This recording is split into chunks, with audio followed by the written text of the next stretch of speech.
It's one of the first things visitors to Canada notice about our country. We use both English and French. But are most Canadians actually bilingual? Well, whether we eat cornflakes or flocons de maïs for breakfast, most of us understand at least a little of the other language. But why does Canada have two official languages?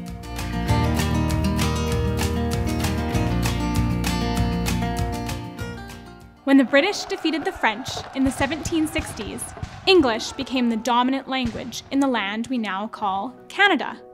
Lots of people still spoke French, of course, especially in Quebec. But the language of power, the language of business, English.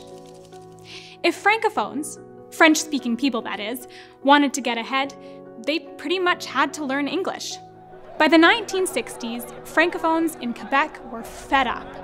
Some even demanded the province separate from Canada and create a new French-speaking country. In 1969, Prime Minister Pierre Trudeau's Liberal government passed the Official Languages Act. Its goal? Ensuring that English-speaking and French-speaking Canadians got equal service from the federal government. Official bilingualism meant all kinds of things had to be printed in both languages, but not everything. If it was a local or provincial responsibility, it could be in one language. Out of all the provinces, only New Brunswick has declared itself officially bilingual. Many Quebec Francophones worried that bilingualism meant English would squeeze their language out. So in 1977, Quebec passed Bill 101, La Charte de la langue française, which protected French as the main language there. Of course, there are hundreds of thousands of French-speaking Canadians who live outside Quebec. Most Canadians speak English or French.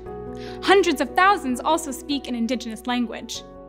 Some Canadians, well, they kind of speak both French and English at the same time.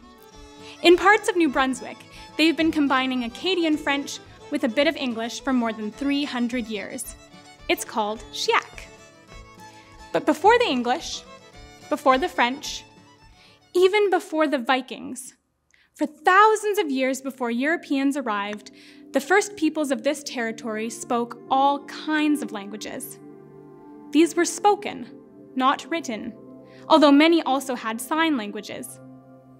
In some areas, European missionaries or teachers created symbols known as syllabics to write down words from Indigenous languages. For 150 years, the federal government forced Indigenous children into residential schools, where they were often punished for speaking their own languages. When they returned home, many couldn't understand their grandparents' stories, or even talk to their parents. But many Indigenous languages have survived, and more Indigenous people are learning them. The Métis Nation has its own unique language, called Michif. It's a mix of words from Plains Cree and French. There's been a lot of borrowing over the centuries. Some words that came from an Indigenous language are also the same in French and English, like toboggan or moccasin. And if we were to start listing Canadian places with Indigenous names, we'd be here all day. And because people come here from all over the world, you can hear any of 150 or more different languages, from Punjabi to Cantonese, Spanish to Urdu, Tagalog to Arabic. It's a uniquely Canadian mix. And we like it that way, eh?